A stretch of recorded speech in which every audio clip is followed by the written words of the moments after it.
10월 12일 아주경제 조간 브리핑입니다. 주요 뉴스 살펴보겠습니다. 검은 목요일로 불리죠. 어제 코스피가 100포인트 이상 빠졌습니다. 국내 증시는 최근 각종 대내 악재에 연일 뒷걸음질 치고 있는 상황인데요. 그저께 새벽에 미국발 쇼크가 덮쳤습니다. 엎친 데 덮친 격입니다.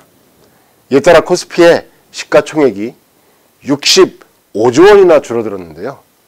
하루 시총 감소 규모로 35년 코스피 역사상 최저액이라고 합니다. 미국 증시의 경우 전날 다우존스 지수가 800포인트 이상 폭락했습니다. 나스닥 지수 역시 지난 2016년 이후에 최대폭으로 떨어졌는데요.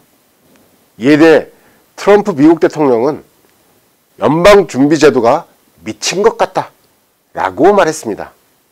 최근 미국 경제의 견조한 성장에도 불구하고 증시가 폭락한 것은 연방준비제도가 금리를 인상하려고 하기 때문이라는 것인데요. 그러나 월가의 전문가들은 오히려 트럼프 대통령이 지금 벌이고 있는 중국과의 무역전쟁에 대한 우려가 주요 폭락 요인 중 하나라고 지적했습니다. 실제 전날 국제통화기금 IMF가 세계 경제성장률을 하향 조정했는데요. 주요 원인으로 미국과 중국 간 무역전쟁 그리고 신흥시장의 금융불안을 이유로 들었기 때문입니다.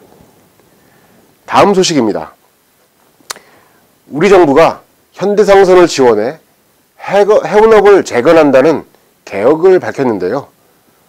어제 김영춘 해양수산부 장관은 국정감사에서 해양진흥공사 등을 통해 향후 3년간 200척 이상의 수출 선박 신조를 지원하겠다라고 말했습니다.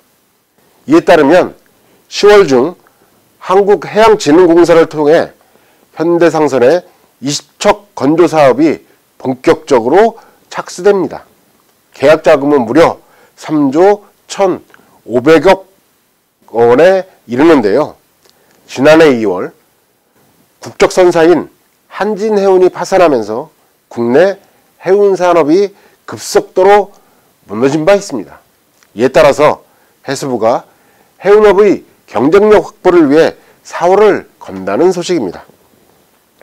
문제는 이에 대해 유럽의 조선사들이 발목 잡기에 나선 것인데요. 유럽 선사들은 최근 우리 정부의 현대상선 지원이 불공정 무역이라고 불공정 경쟁을 야기한다고 주장하고 있습니다. 국가 지원을 통해 인위적 수출을 창출하고 한국이 조선 및 상선에서 심각한 과잉을 초래했다는 것입니다. 현재 세계 해운업은 3위인 코스코를 제외한 1위부터 5위까지 모두 유럽 선사가 차지하고 있습니다. 이들은 일정 수준의 운임을 유지하기 위해 소위 해운동맹, 얼라이언스라고 표현하는데요. 이 해운동맹을 맺고 있는 상황입니다.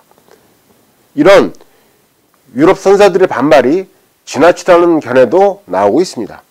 우리 정부가 현대상선을 키우려는 목적은 적재 용량을 늘려 해운업의 경쟁력을 높이기 위한 것인데요. 사실 이런 정책은 우리에 앞서 중국이 먼저 시작을 했기 때문입니다. 중국에 대해서는 아무런 얘기도 없고 한국에 대해서 비난하는 것은 앞뒤가 맞지 않는 것입니다. 우리 정부의 슬기로운 대처가 필요해 보입니다. 마지막 소식입니다. 외교부와 통일부 국정감사에서 한국의 독자적인 대북 제재 조치인 오이사 제재 해제 검토와 관련된 논란이 많았는데요. 도널드 트럼프 미국 대통령이 이렇게 말했습니다. 미국의 승인 없이는 그렇게 하지 못할 것이다. 선비핵화 후 제재 해제 방침을 거듭 강조한 것인데요. 트럼프 대통령은 어제 기자들에게 한국의 대북 제재 해제 검토와 관련한 질문을 받았습니다.